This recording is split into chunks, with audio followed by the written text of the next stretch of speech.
It's expressed in our actions. It's expressed in our attitude towards things that pertains to God.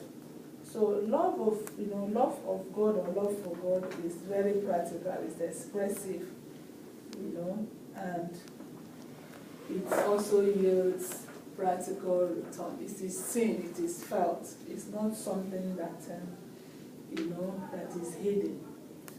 Now, the next thing I want to look at is that how is this love shown, or what are the proofs of this love?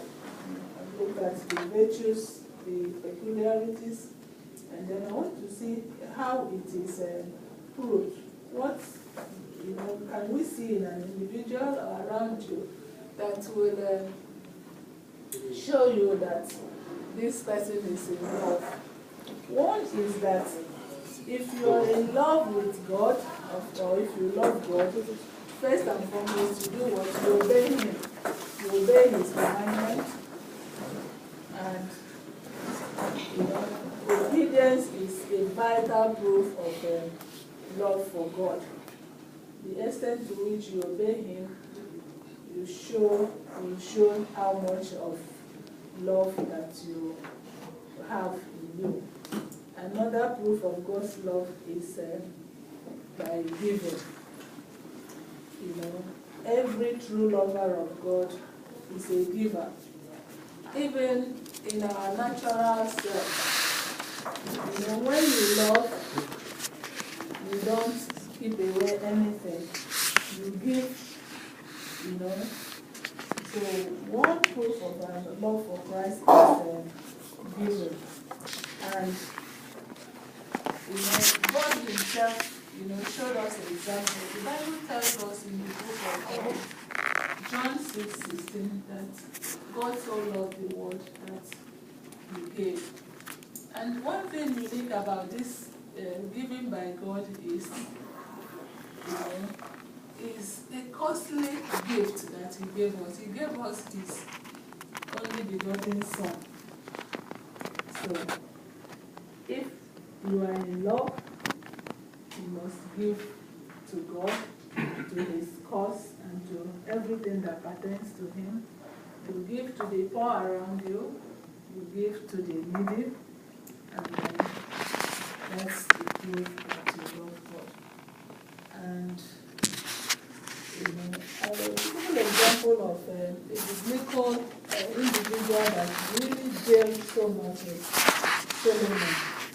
The Bible tells us that Solomon loved God so much that he gave 1,000 burnt offering. And this offering drew attention of God. It drew heavenly attention. And the Bible says that God showed up to Solomon and made a generational promise to him. Blessed him, so much because of that giving. So, it's a typical example, a typical proof of the love of God.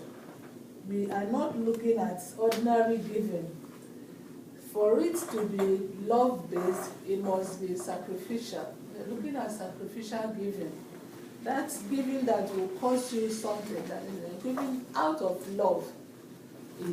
Not because you have it, not because of anything, but it must be sacrificial. Now, another proof of the love of God or kingdom love is that when you love God, you must love His word. Why is this so? Because God is also His word. He is His word. So you must, if you love Him, you must be spending time in His word. Not only spending time, you must also be demonstrating this love by sharing this word with others. In other words, to share the gospel, the good news, to others. So, that is a way, and then Psalm, let us look at Psalm 119 verse 38, what David said there concerning the word of God. Psalm 119.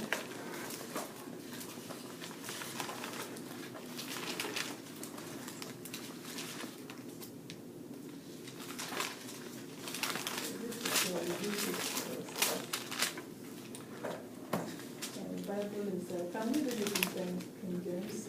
Okay. Verse 38. Starting by what? On verse 7, 20 to that 3. Okay. So David, maybe it's not, what I'm looking at. I think it's that, is it not, is it 130 or 30? 119 verse.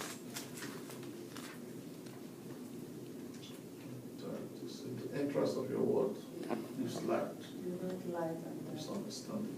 there's something where he said that, your love, the love of your word, So, but it's in Psalm 119. Okay. So we'll read it. So spending time in God's word is a manifestation of our love for Him. Another way we show love of God is, if we love God, we must love His house. His house here, is the church. You must, you must be delighted whenever it is time to go to church, or when it is time you are called upon to do something in the house of God. And David also says in the book of Psalm 122, verse 1, he said, I was glad when they said, let us go to the house of God. So everything concerning the house of God should always gladden us if we are in love with Him. So you must, be glad, be able to, do something that will promote the house of God, the church, in, anything that concerns kingdom promotion, giving to the church, and then identifying with the church should, be a delight to a lover of God. And then if you love God, you must love what God loves. You must love God, what God loves. And then the question is, what are the things God loves? First and foremost, God loves, He loves us to, He loves souls. His delight and desire is that all will come to the knowledge of the kingdom. So, a lover of God, that should also be his delight. Speak to others about God. Let them know. Bring them, help in the congesting, help. Go to evangelism, any kind of thing that you do and that will promote the kingdom of God, is a proof of God's love. And then, when, you are a lover of God, you carry and manifest divinity. The presence of God is seen all over you. Anywhere you go, you are conscious of the presence of God you are carrying in your behavior, in your utterances. Like I said before, the love of God kind of engrafts us into the DNA of God, That is so that, anything you want to do in life, you want to make sure that, am I really, showcasing God? Am I really, is what I'm doing, really, showing who I am, So you are engrafted, and then the more you know God, the more you love Him. Another thing is that when you are in love, you must also, in love of God, you must also love your neighbor, because that was also a commandment that God has given us. He said, love your neighbor as yourself. And then when you are in love with God, you must serve Him. If you love God, you will love His interest here on earth. You will serve Him, there are various ways we serve God. If you are not, everybody is not called to be a preacher, but you can serve God in various ways. You can serve Him by reaching out in your community. You can serve Him in the full gospel here, in our local full gospel here, making sure that, everything about, like the full gospel here, have that compassion for soul, for soul winning. If it is Voice magazine that you can afford to distribute, all those things are just showing you're doing them because you love God. You must serve Him, service to God or still worship is a sign of our love for God. And then as you love God, there are so many benefits. There are so many benefits. One of them is that the love of God makes God's lover a wonder. It places you ahead of every situation and circumstance.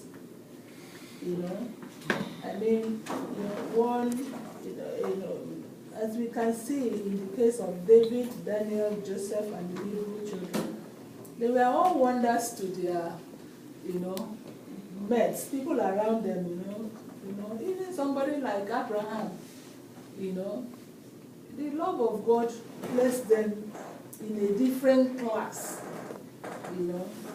And even amongst us here, if you see any individual who really loves God, you see that that person is marked out, is different, from, so the love of God makes us, in everything you do, you are a pace setter, because, this love, opens you up to unusual wisdom, unusual ideas, unusual, intelligence that will always mark you out, everything you want to do, you succeed, you are a trailblazer, you just, you see yourself succeeding above others. That is one benefit of the love of God. Another benefit is that, God's lovers are indestructible. They cannot be destroyed. No matter what the enemy, he said he will always make a way of escape for his children. And if we look at the lives of the 3 Hebrew children, for instance, by the time Nebuchadnezzar and his men put those 3 Hebrew children in the fiery furnace, they almost were sure that they had destroyed them. But you find out that they came out unhurt. The same thing with Daniel, even Joseph. All through the rigors of life he went through, he still came out. So the love of God, and the Bible tells us in the book of 1 Corinthians 2:9 that eyes have not seen, nor ears heard, or what God has in stock for them that love Him. I have to conclude because my time is up. So, in conclusion, I will say that we use 1 John 4:16.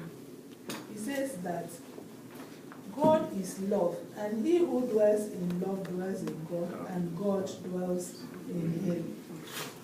What this means is that when you are a lover of God, you are carrying divine presence. You are different.